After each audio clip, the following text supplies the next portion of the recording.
الحمد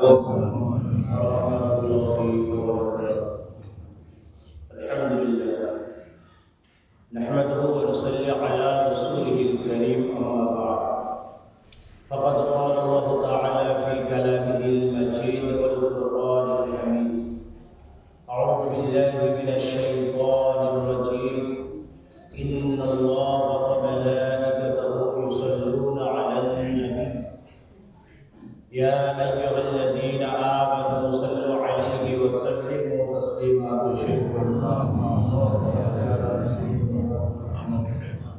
وعلى سيدنا قال الله تعالى في كلامه المجيد والفرقان الحميد بسم الله الرحمن الرحيم سبحان الذي أسرى بعبده ليلا من المسجد الحرام إلى المسجد الأقصى الذي باركنا حوله لنريه من آياتنا إنه هو السميع البصير صدق الله العظيم মহাসম্মানীয় আজকের জুমার সমস্ত মুসল্লিবৃন্দ, আমরা সর্বাগ্রে সর্বপ্রথম আল্লাহ পাক সুবহানাহু ওয়া তাআলার দরবারে লাখ কোটি শুকর আদায় করি যে মহান রব্বুল আলামিন আমাদের সকলকে পবিত্র স্থানে একত্রিত করেছেন, আসার তৌফিক দিয়েছেন। প্রাণ ভরে সেই মাহবুবের দরবারে, মুনিবের দরবারে সিজদা অবনত মস্তকে শুকরিয়া জ্ঞাপন করি। সকলে উচ্চ আওয়াজে বলি আলহামদুলিল্লাহ। তারই পরে মদিনার সবুজ গম্বুজের নিচে শুয়ে আছে আমাদের আকা, আমাদের নবী, আমাদের নেতা, সরকার দো আলম শফিউল মুজতাবিদ রহমাত লিল আলামিন জনাবে মুহাম্মদ রাসূলুল্লাহ সাল্লাল্লাহু আলাইহি ওয়াসাল্লাম, তার উপর লাখ করে দরুদ ও সালাম আমরা রাখতে বলি সাল্লাল্লাহু আলাইহি ওয়াসাল্লাম। পবিত্র মাহে রজবের 3 নম্বর জুমা 16 তারিখ, মাহে রজবের 16 তারিখ। এরপরেই আসে মাহে শাবান, রমজান আমাদের অতি নিকটবর্তী। রমজান আমাদের খুব কাছাকাছি। আল্লাহ রাসূল বলেছেন, তোমরা রমজানের জন্য মাহে রজব থেকে তোমরা রেডি হবে, তৈরি হবে, সেজেগুজে তৈরি হবে। রমজানের জন্য রজব থেকে আমাদেরকে ইঙ্গিত দিয়েছেন, ইশারা করেছেন, রজব থেকে তোমরা তৈরি হও, মাহে রমজান তোমাদের নিকটবর্তী। আলহামদুলিল্লাহ। সুতরাং আমি প্রথমে কয়েকটি কথা বলে নিই। আগামী সোমবার মঙ্গলবার ঈদগায় বাৎসরিক ইশারের সব আপনারা জানেন, সেই জলসার দাওয়াত আপনাদেরকে দেওয়া হচ্ছে। আপনারা দাওয়াত গ্রহণ করবেন, সকলেই যাবেন ইনশাআল্লাহ। সকলেই যাবেন, সকাল সকাল যাবেন। ঈদগায় বাৎসরিক ইশারের সব 6 এবং 7 মাহ, এটা আপনারা জানেন। তো আমি সকলকে দাওয়াত দিচ্ছি, এবং যাদের ওয়াদার টাকা আছে তারা দিয়ে দেন তাড়াতাড়ি, জলসার আগে তারা দিয়ে দেবেন। যাদের নাম লেখা আছে, মনে করেন নাম লেখা আছে, তারা ওয়াদার টাকা দিয়ে দেবেন। আপনি ওয়াদা করেছেন, আপনি আল্লাহর সঙ্গে ওয়াদা করেছেন, সুতরাং টাকাটা আপনার পরিশোধ করবেন, কোনো দেরি করবেন না। আর দ্বিতীয় কথা হচ্ছে, মসজিদের কাজ চলছে, আপনারা জানেন। এই মসজিদটাকে দেখভাল করার দায়িত্ব আমাদের গ্রামবাসী সকলের। ঈদগাহটা যেমন গ্রামবাসী সকলের, মসজিদটা গ্রামবাসী সকলের।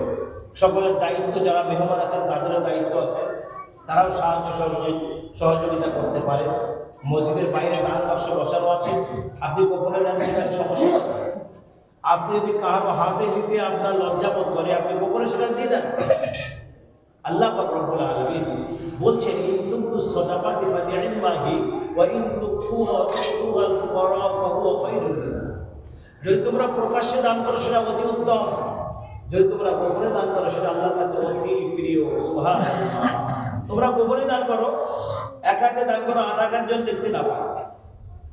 এভাবে যদি তোমরা দান করো, আল্লাহ পাক বলছে তোমাদের গোপনে যে গুনাহগুলো করেছো সেগুলো আমি আল্লাহ মাফ করে দেবো। সুবহানাল্লাহ। কেউ দেখতে পাবে না, আবার ফেরেশতা মণ্ডলীও ভুলে যাবে, তারাও দেখতে পাবে না।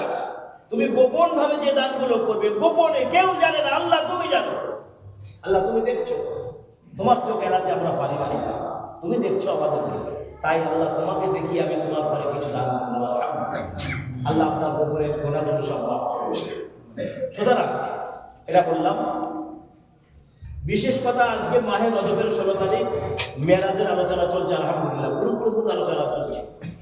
বিশ্বনবী সাল্লাল্লাহু আলাইহি ওয়াসাল্লামের মেরাজ যা অন্য নবীদের সংগঠিত হয় না। 1,24,000 মতো করে 2,24,000 পয়গম্বর এই পৃথিবীতে আবির্ভূত হয়েছেন, কারোর মেরাজ হয় না। শুধুমাত্র একমাত্র আমার আপনার নবী জনাবে মুহাম্মদ রাসূলুল্লাহ সাল্লাল্লাহু আলাইহি ওয়াসাল্লামের মেরাজ সংগঠিত হয়েছিল সশরীরে। তিনি আরশে আজিমে গেছেন, কাবা কাউসাইনে গেছেন, সিদরাতুল মুনতাহা।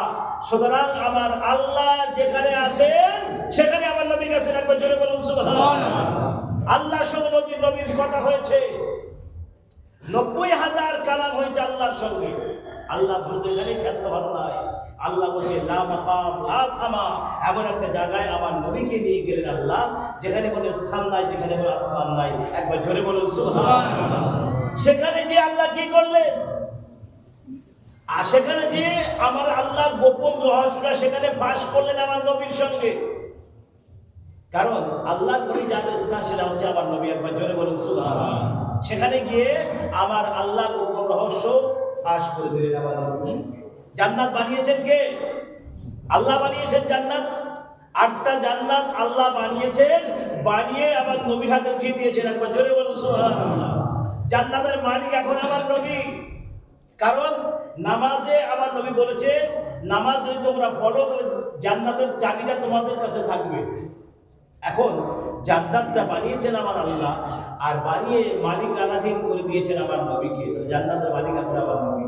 তার নবী যদি ভালোবাসো, নবীকে যদি প্যার মহব্বত করো, নবীর ইশকে দিওয়ানা হও, পাগল হও, তাহলে জান্নাতের হাওয়া নাকে পাওয়া যেতে পারে। আলহামদুলিল্লাহ। সুতরাং আপনারা জানেন, যারা ইউটিউব, যারা সোশ্যাল মিডিয়া ব্যবহার করছেন, স্ক্রিন টাচ মোবাইল ব্যবহার করে, তারা বলতে পারবেন আমেরিকায় কত বড় গজব ঘটেছে এবার। যে আমেরিকা বিশ্বকে কন্ট্রোল করে, যে আমেরিকা বিশ্বের জমিনে কন্ট্রোল করে, সবার উপর ক্ষমতা দেখায়, আজকে সে অসহায়, সে লাচার হয়ে গেছে, বেবাস হয়ে গেছে আমেরিকা। কারণ আল্লাহ বলছে, শোন, তুই সকালের ধনী বিকালের ফকির রে, তোমাকে অর্থ দিয়েছে, তুমি অর্থের গরম দেখাচ্ছ আল্লাহর কাছে। অর্থের গরম দেখাও, কার গরমকে দেখায়? হ্যাঁ, অর্থের গরম দেখাচ্ছ। আল্লাহ বলতে দাঁড়াও, তোমাকে ধনিষ্ঠ করতে আমি নমরুদকে মেরেছি একটা খোলা মশা দিয়ে, মনে রেখে দিও, নমরুদকে মেরেছি একটা ল্যাংলা মশা দিয়ে। তোমাকে মারতে হবে, আমার হাতি ঘোড়া পাঠানোর প্রয়োজন নাই। তোমাকে মারার জন্য আমার বিরাট সাজ সরঞ্জাম করার কোনো দরকার নাই। ব্যাস আল্লাহর কুদরত। যে আগুন বিভিন্ন প্রকারের হেলিকপ্টার প্লেন দিয়ে তারা নেভাবার চেষ্টা করছে, আল্লাহর হুকুমে তারা এখন পারে নাই। কিন্তু গত পরশুদিনের খবর বলছি, আল্লাহর মোমেন বান্দারা সেখানে দাঁড়িয়ে আজান দিয়েছেন, আল্লাহর নামের ওসিলায় সে আগুন আল্লাহ নিভিয়ে দিয়েছেন। আল্লাহর আজানের ধ্বনি যখন আগুন শুনতে পেয়েছে, আল্লাহর হুকুমে আগুন সব সেখানে নিভে গেছে। এবং আমেরিকায় বর্তমান সময়ে মুসলমানের হার বাড়তে চলেছে। আলহামদুলিল্লাহ, বর্তমান সময়ে আমেরিকায় মুসলমানের হার বাড়তে চলেছে। কারণ তারা জানে ইসলাম পৃথিবীর জমিনে একমাত্র শান্তির ধর্ম। ইসলাম, যে কিতাবের ভিতরে ইসলাম সম্পর্কে আল্লাহ বলে দিয়েছেন, ইন্নাদ দীন ইনদাল্লাহিল ইসলাম, পৃথিবীর জমিনে আমার মনোনীত ধর্ম হচ্ছে, আমার প্রিয় ধর্ম হচ্ছে ইসলাম। একবার জোরে বলুন সুবহানাল্লাহ। আল্লাহ বলছেন, এমন কোন ধর্মগুরুরা বলতে পারবে, তার ধর্ম দিয়ে প্রমাণ করতে পারবে আমার ধর্ম মহান, আমার ধর্ম বড়, এরকম ক্ষমতা কারণ নাই। কিন্তু আল্লাহর কোরআনে আল্লাহ বলেছেন, ইন্নাদ দীন ইনদাল্লাহিল ইসলাম, একমাত্র পৃথিবীর জমিনে তামাম কায়নাতে ইসলাম হচ্ছে আমার মনোনীত, ইসলাম হচ্ছে আমার প্রিয় ধর্ম। তাই আজকে শুধু আমেরিকায় নয়, গোটা বিশ্বের দিকে দেখলে বুঝতে পারবেন, গোটা বিশ্বের জমিনে মুসলমান ইসলাম কবুল করছে, ইহুদি ইসলাম কবুল করছে, খ্রিস্টান ইসলাম কবুল করছে, বিভিন্ন ধর্মগুরুর মানুষেরা তারা ইসলাম কবুল করছে। কারণ তারা জানে ইসলাম একমাত্র নাজাত দিতে পারে, ইসলাম পৃথিবীর জমিনে শান্তি প্রতিষ্ঠিত করতে পারে ইসলাম। সেজন্য তারা ইসলাম কবুল করছে। আলহামদুলিল্লাহ। আজকে যে আমেরিকা গাজাকে বলেছিল তোকে আমি এবার দেখব, কারণ আমেরিকা ইসরায়েল হয়ে লড়াই করছিল দীর্ঘদিন। এটা অনেকেই জানে না, আমেরিকা ইসরায়েলের হয়ে আপনার ফিলিস্তিনের বিপক্ষে লড়াই করছিল গোপনে গোপনে। আমার আল্লাহ তো সব দেখেন, আল্লাহর চোখ এড়াতে পারবেন? আপনি গুনাহ করছেন, মনে করছেন এখানে কেউ না, আল্লাহ দেখতে পাচ্ছে না। কিন্তু না, পৃথিবীর জমিনে যত মানুষ আল্লাহ সৃষ্টি করেছেন, একটা মানুষের আল্লাহ বেখবর নন। একবার জোরে বলুন সুবহানাল্লাহ। আল্লাহ কোনো মানুষের কাছ থেকে বেখবর নন, প্রত্যেকটা ইনসানের কাছে আল্লাহ খবর রাখেন। এমনকি একটা বলি, পিপিলিকা, যে পিপিলিকাগুলো আমরা চোখে দেখতে পাই না, যে মাছগুলো, চিংড়ি মাছের বাচ্চাগুলো আমরা চোখে দেখতে পাই না, আতশ কাচ দিয়ে দেখতে হয়, দূরবীন দিয়ে দেখতে হয়, এই মাছটার খবর আমার আল্লাহ রাখেন। একবার জোরে বলুন সুবহানাল্লাহ। এই পিপিলিকা যেটা আমরা চোখে দেখতে পাই না, তার খবর আল্লাহ রাখেন, তার খাবার আল্লাহ পৌঁছান। আল্লাহ বলছে আমি রাজ্জাক, আমি রিজিকদাতা। ইন্নাল্লাহ হুয়া রাজ্জাক যুল কুওয়াতিল মাতিন। আল্লাহ উত্তম রিজিকদাতা। সুতরাং যে বেশি বাড়াবাড়ি করবে আল্লাহ তাকে একবার অর্নিং দেবেন, দ্বিতীয়বার অর্নিং দেবেন, 3 নাম্বার বার আর কোনো খবর নাই, তার খবর আল্লাহ নেবেন। ডাইরেক্ট আল্লাহ তার খবর নেবেন, মনে রেখে দেবেন। বাড়াবাড়ি বেশি করবেন না, বেশি বাড়াবাড়ি করবেন না, সংযত হন, নিজের কন্ট্রোলে আনুন, কন্ট্রোল করা শিখুন, ইসলামের ভিতরে চলুন, আল্লাহ নবীর পথে চলুন, শান্তি পাবেন। শান্তি পাবেন বলে দিলাম, শান্তি পাবেন আলহামদুলিল্লাহ। যে কথাগুলো গত জুমায় আমি আলোচনা করছিলাম, সবার তো শেষ হয়ে গেছে। বিশ্বনবী সাল্লাল্লাহু আলাইহি সাল্লামের পায়ের কাছে বসে আছেন জিবরাইল আলাইহিস সালাম, মনে আছে আপনাদের? এই কথা আলোচনা করছিলাম। বিশ্বনবী সাল্লাল্লাহু আলাইহি সাল্লাম শুয়ে আছেন হাতিমে কাবার কাছে। আল্লাহ বলেন, জিবরাইল খবরদার আমার নবীর সঙ্গে যেন বেয়াদবি না হয়। নবীর সঙ্গে যদি বেয়াদবি হয়, তোমার আমলগুলো তোমার অজ্ঞাতসারে মাইনাস হয়ে যাবে, তুমি খবর রাখবে না জিবরাইল, খবরদার। সুতরাং বিশ্বনবী সাল্লাল্লাহু আলাইহি সাল্লামের পায়ের কাছে জিবরাইল সালাম বসে আছেন। আমার নবীর জিবরাইলের ঠোঁট আমার নবীর কদম মোবারকে লাগিয়ে দিলেন। আমার নবীর ঘুম ভেঙে গেল। জিবরাইল বলছে, ভাই জিবরাইল, আপনি আমার পায়ের কাছে কেন? কি খবর? বলে, ইয়া রাসূলুল্লাহ, হুজুর আল্লাহ আপনাকে ডেকেছেন, আল্লাহ আপনাকে ডাক দিয়েছেন মিরাজে যেতে হবে। তাই খুশি সংবাদ। আমার নবী খুশি সংবাদ পেলে আলহামদুলিল্লাহ বলে, খুশির সংবাদ। তো ভাই জিবরাইল, আমি তো মিরাজে যাব, আমার মিরাজ হবে, জান্নাত জাহান্নাম দেখবো, আল্লাহর আরশে আজিম দেখবো, আল্লাহকে দেখার জন্য যাচ্ছি, সব কিছু অবলোকন করবো। হাউজে কাউসারের পানি কোত্থেকে বার হচ্ছে সেটা আমি নবী নিজে চোখে দেখবো। কিন্তু একটা কথা বলি জিবরাইল, আমার উম্মতের মিরাজটা কি হবে? কে বলছেন? দয়ার নবী, মায়ার নবী বলছেন, যে মানুষটা 63 বছরে একটা মিথ্যা কথা বলেন নাই, যে মানুষটা 63 বছর বয়সে উম্মতের মহাব্বত 1 সেকেন্ডের জন্য তিনি ত্যাগ করে নাই, সেই মানুষটা আজকেও তিনি একটা মেয়াজ যাবেন, আল্লাহর সঙ্গে সাক্ষাৎ করবেন, কিন্তু উম্মতের মহাব্বত তিনি ছাড়েন না। একে বলে দয়ার নবী, মায়ার নবী, রাহমাতুল লিল আলামিন নবী। উম্মতের মায়া ত্যাগ করতে পারলেন না। জিবরাইল বলছেন, দাঁড়ান, আল্লাহর কাছে চলে গেলেন। আল্লাহ বলছেন, জিবরাইল যাও, আমার উম্মতকে জানিয়ে দাও, আসসালাতু মিরাজুল মুমিনিন। একবার জোরে বলুন সুবহানাল্লাহ। জিবরাইল, আমার নবীকে জানিয়ে দাও, উম্মতের মেরাজ হবে তার নামাজের মুসাল্লায়। তাদের এত কষ্ট করে আমার কাছে আসতে হবে না, তারা নামাজ আদায় করবে, আমি আল্লাহ তাদের সাথে মেরাজ করে নেবো। একবার জোরে বলুন সুবহানাল্লাহ। নামাজ আদায় করবে, আমাকে দেখতে পাবে। এমন নামাজ পড়তে হবে আমার ভাই বাবা, যেন এমন নামাজ পড়তে হবে যেন নামাজের মধ্যে যেন আমরা আল্লাহকে দেখতে পাই। কিন্তু নামাজ যদি আমি 1 সেকেন্ডে 4 রাকাত নামাজ পড়ি, 2 মিনিটে 6 রাকাত নামাজ পড়ি, সেখানে কি মেরাজ হবে সে নামাজে?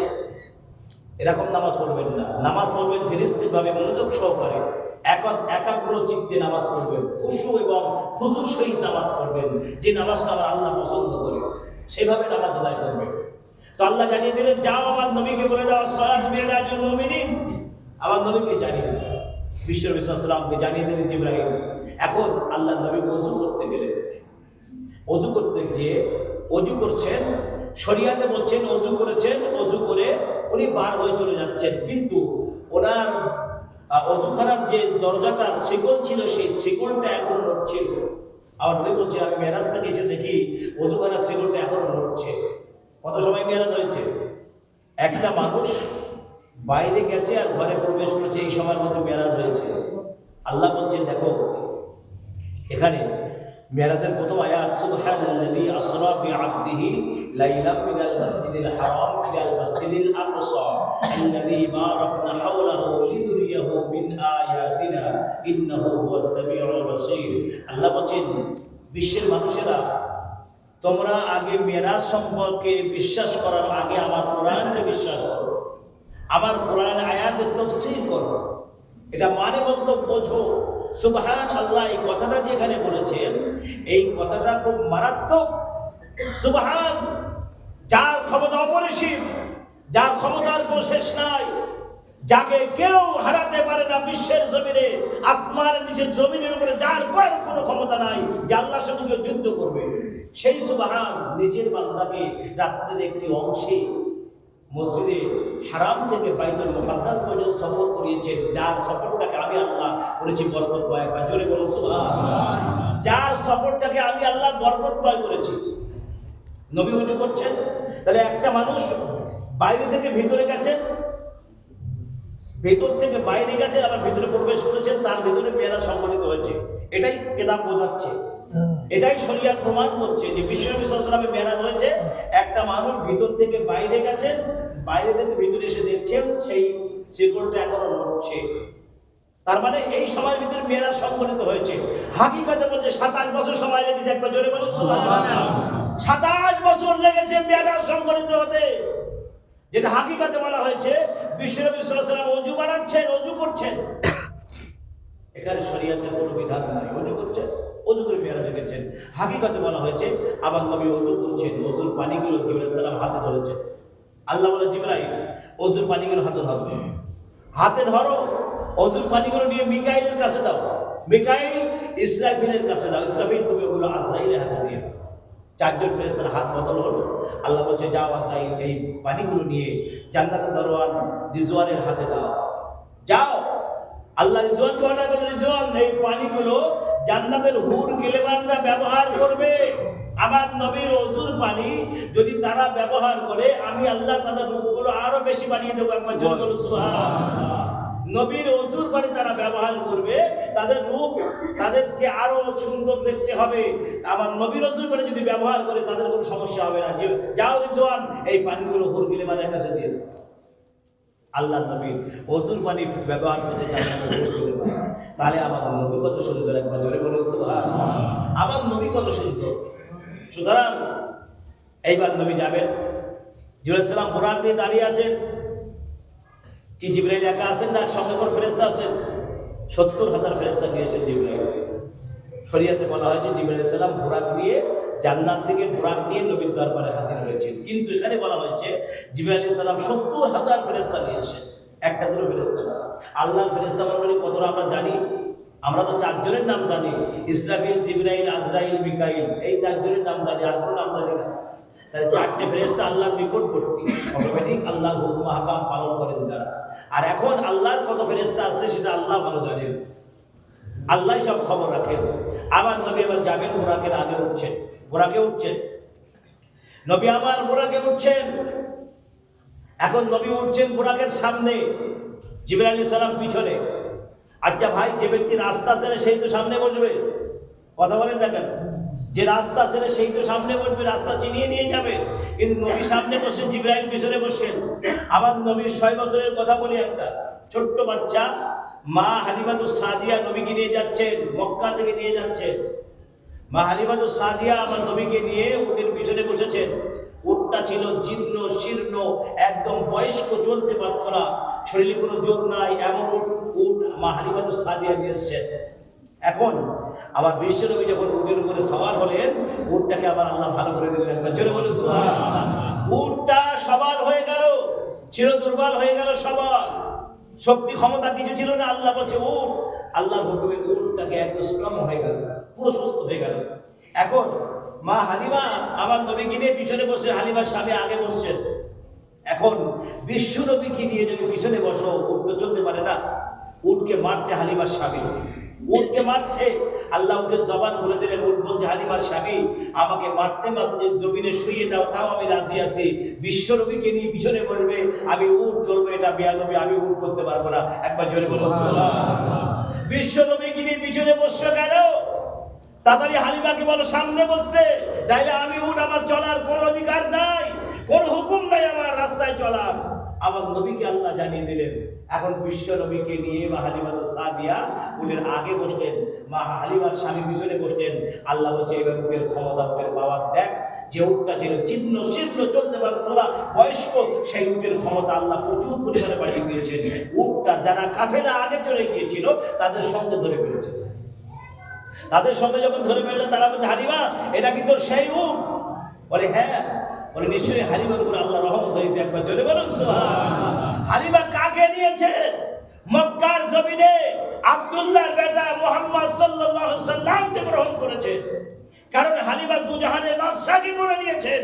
হালিমা কোনো সাধারণ সন্তান করে নেন নাই। সেই নবীকে নিয়ে যখন হালিমা যাচ্ছেন, হালিমা বলছেন আমার বাড়িতে বরকত আর বরকত। একবার জোরে বলুন সুবহানাল্লাহ। আমার প্রশ্ন হচ্ছে, এখানে আল্লাহ নবীকে নিয়ে হালিমা আগে বসলেন। আমার নবীকে আল্লাহ সব জায়গায় রেখে দিয়েছেন, মনে রাখবেন। আল্লাহ সব জায়গায় নবীকে রেখেছেন, শুধু নামাজের ক্ষেত্রে আল্লাহ কাউকে রাখে না। নামাজটা শুধু আল্লাহ, এক আল্লাহর ইবাদত আর নবীর তরিকা, মনে রাখবেন। এক আল্লাহর ইবাদত, ওয়া'বুদুল্লাহ। আল্লাহ এখানে অন্য কোনো কথা বলে নাই, ওয়া'বুদুল্লাহ, আল্লাহর ইবাদত করো। নবীর কথা বলেন না। একমাত্র নামাজের ক্ষেত্রে আমার নবীকে আল্লাহ সাইডে রেখেছেন, আর প্রত্যেকটা বিষয়ে আমার নবীকে নিয়ে আল্লাহ সব বিষয়ে আলোচনা করেছেন। যেখানে যাবেন নবী ছাড়া কোনো রাস্তা নাই। হজ করবেন, নবীকে ফলো করেন। নামাজ পড়বেন, নবীকে ফলো করেন। যাকাত দেবেন, নবীকে ফলো করেন। রোজা রাখবেন, নবীকে ফলো করেন। আপনি সমস্ত ইসলামের 5টা বেদ, 5টা রকম আছে, 5টা বিষয়ে আমার নবীকে আল্লাহ ইঙ্গিত দিয়েছেন। নবী, তোমাকে বিশ্বের মানুষ ফলো করবে, তোমাকে বিশ্বের মানুষ দেখবে, তবে তাদের ইবাদত, তাদের সমস্ত মঞ্জুরগুলো আমি আল্লাহ কবুল করবো। একবার জোরে বলুন সুবহানাল্লাহ। যাই হোক, সময় শেষ হয়েছে। তো এই আলোচনা আগামী জুমা ইনশাআল্লাহ। বিশ্ব নবী এইবার উটের উপরে সওয়ার হলেন। জিবরাইল আলাইহিস সালাম পিছনে বসলেন, আল্লাহ নবী আগে বসে। মনে রাখবেন, আল্লাহ পাক আমাদের সকলকে শোনা এবং বোঝার চাইতে বেশি বেশি আমল করার তৌফিক দান করুন। আমরা আল্লাহুম্মা আমিন। ওয়া আখিরু দাওয়ানা আলহামদুলিল্লাহি রাব্বিল আলামিন।